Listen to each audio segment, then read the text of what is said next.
In the past week, many different YouTubers and content creators were invited by Warner Bros. To come and test out some gameplay of Hogwarts Legacy. They have also been given the green light to release some footage as well as their thoughts and feelings on the game. In this video, I'm going to give a quick rundown of some key details and points to note from some of the gameplay that has been released. Obviously, there were some restrictions in place at all of these different preview events, meaning that players couldn't just fly off into the open world and were only allowed access to certain areas and rooms. But in saying this, we still got to see plenty of new features, mini games, and even an entire mission. And a disclaimer is that none of this footage is mine, and I will link down below all the creators' gameplays that will be shown in this video. The first thing that people got to play through was the character customization screen. We saw a glimpse of this in the first gameplay showcase, but here we can truly see the variety of options we have on offer. From different face presets, eye colors, scars, and more, we will be able to create a truly unique character.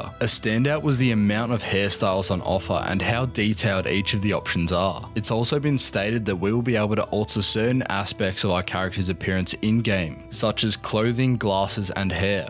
However, features such as face structure and shape will be set in stone once you've created your character. After creating their character, creators then got dropped into the open world itself, where they could explore the Hogwarts ground and test out broom flight for the first time. One of the key things that I took away from seeing this was how alive Hogwarts feels. You can hear and see so many different things as the player walks around outside, and there are always spontaneous events popping up, from students practicing their magic, to plants being watered on by magic watering cans, students being watered on by magical clouds, and even people playing hit to hit with a bludger. It just looked vibrant and immersive at first glance, and I can already tell that if this is consistent throughout the game, then I can see many people just spending countless hours roaming around the castle. This is something that I haven't felt since Spider-Man was released on the PS4, where I found myself just several times swinging through New York City simply because I could. And just seeing how rich this small courtyard looks, it only has me excited to see what else looms out in the open world. Many creators were quick to get into the air and test out the flying mechanics, which looked extremely clean and smooth. We also found out that you can't simply dismount your broomstick when you're 50 meters in the air. You'll actually have to fly down closer to the floor to hop off, so we won't be falling to our death simply by misclicking a button. Many creators also noted how immersive flight felt, from the physics behind it to the general sounds you hear when flying around. We also saw swimming. Yes, something that was confirmed was the ability for our character to swim. However, diving and underwater submersion is not a thing, unfortunately, so we won't be able to go swimming with mer people in the murky depths. But who knows, this leaves the devs with potential DLC opportunities in the future.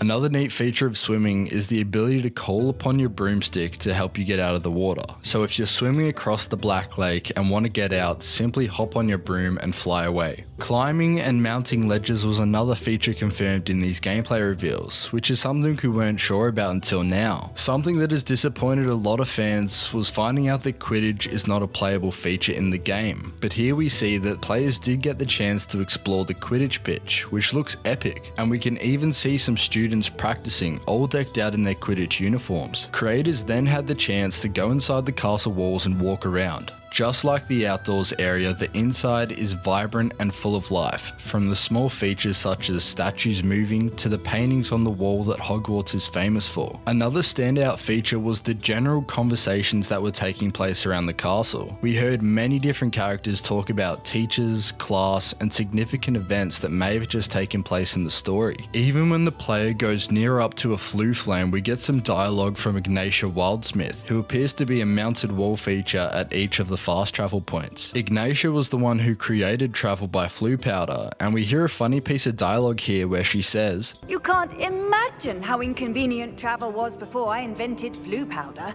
We also saw what seems to be an objective tracker, which is signaled by these yellow dots seen here on the map. This shows us the path we need to take in order to get to our pinned destination. We also saw a golden trail that we can follow in-game itself. This will be extremely useful due to how intricate and large the castle is, and will probably be a massive lifesaver as we navigate through all these different corridors. We also saw a glimpse of the library as well as the greenhouse area where our herbology class will be found. The creators then got to take on a quest where they had to talk to the young student who has formed a dueling club. This looks like where we'll be able able to learn a bit more about combat, and here we see some features that have been shown before, such as when enemies get specific coloured shields around them. To remove these shields, we'll have to use the corresponding spell from the spell diamond, which matches the colour of the shield. We got a decent glimpse at how hectic combat can be in the next segment, where players were able to play through a mission with Poppy Sweeting, our Hufflepuff companion. In this story mission, we are tasked with tracking down some poachers. We then stumble into a poacher camp, where we find a good demonstration of the Revelio spell. This will act as our scanning tool, where it can highlight and reveal certain items and objects to our player. We saw this done in previous trailers and clips, where it's used to reveal various field guide pages. In the camp here, we use it to reveal a few items, some being highlighted in gold, which are simply lootable chest type objects, which reward us with gold galleons, which is our currency, as well as materials and even pieces of gear. The ones highlighted in blue are mission related interactable objects, in this case being clues as to where these poachers have gone. In the next area, we get a good glimpse of what stealth gameplay will look like, as we have the option to take out these poachers in a stealthy manner or a less discreet approach. Here we see the use of the disillusionment charm to creep into the camp area, where we can use Petrificus Totalis to take out these enemies. This is similar to assassination seen in Assassin's Creed. However, the Petrificus Totalis spell apparently is only used in stealth situations, and using any other attacking spells while invisible will remove your disillusionment. This method isn't completely bulletproof, as we aren't 100% invisible. We see here that the enemy notices something is up, and it pops up with a question mark icon, and if the bar you see here fills, it will turn into a yellow alert symbol and then a red one, meaning that we have been spotted and have to engage in regular combat. In saying this, the feature does look to be extremely useful when it comes to clearing areas, as you can pick enemies off one by one. We also see here that this bridge has been taken out during the combat, and we can simply restore it using the Reparo spell, which is a very neat detail. The players then make it into the tent here, where we find out it's actually a secret dragon fighting pit. The two dragons fighting here are the common Welsh green dragon as well as the Hungarian horntail. We also see here that the goblins are teaming up with the poachers, and it seems that we will have different objectives when it comes to defeating X number of goblins or dark wizards. As they advance into the next area, we see the Hebridean black dragon that has been displayed in all the reveal trailers. We can tell that this is the same dragon, as it has the same magical marks on its chest. We then see the Elohimora spell being used to unlock a cage here. To unlock certain things, it looks like we're going to have a lock picking system similar to that in Skyrim's, where you need to line up both the left and the right sticks to solve the lock. Some creators said that they had a hard time getting used to this system and are hoping that it gets tweaked come the game's launch. Something to note is that the difficulty of this lock system won't scale with the general game difficulty, meaning that it will be the same for those playing on easy as to those playing on hard. The final segment of this mission involves the players taking on hordes of goblins and dark wizards, highlighting the combat system where we see different spells, finishes, and enemy types, including an animagus who turns into a wolf. Many creators noted that this area was actually quite challenging, even on the normal and easy difficulty settings. They mentioned that combat does have a lock-on system when it comes to firing spells, but also that it is still required for us to aim at certain enemies. We even saw that if you aren't aiming your spells, you can simply misfire completely. Overall, it was described as being a welcome challenge, and most likely an aspect that will take a little bit of time to get comfortable with. After clearing the area, we free the dragon, and I assume that later down the track we will run into the dragon again, as we have seen it in multiple trailers, and in this mission we did pick up its dragon egg. Personally, I think the gameplay that has been shown looked great. However, there was of course a handful of bugs and small glitches that were found. The version they played was an older version, and hopefully any small bugs or issues such as this loading symbol popping up briefly when entering a new area and some late pop-ins on certain characters in the world are all fixed come the day one patch. Seeing all this gameplay just makes me even more eager to get my hands on the game and start smashing through the story and earning all the trophies and achievements. If you're interested in learning about those, click on this video here where I go through all 46 trophies that have been leaked in Hogwarts Legacy. See you in the next vid.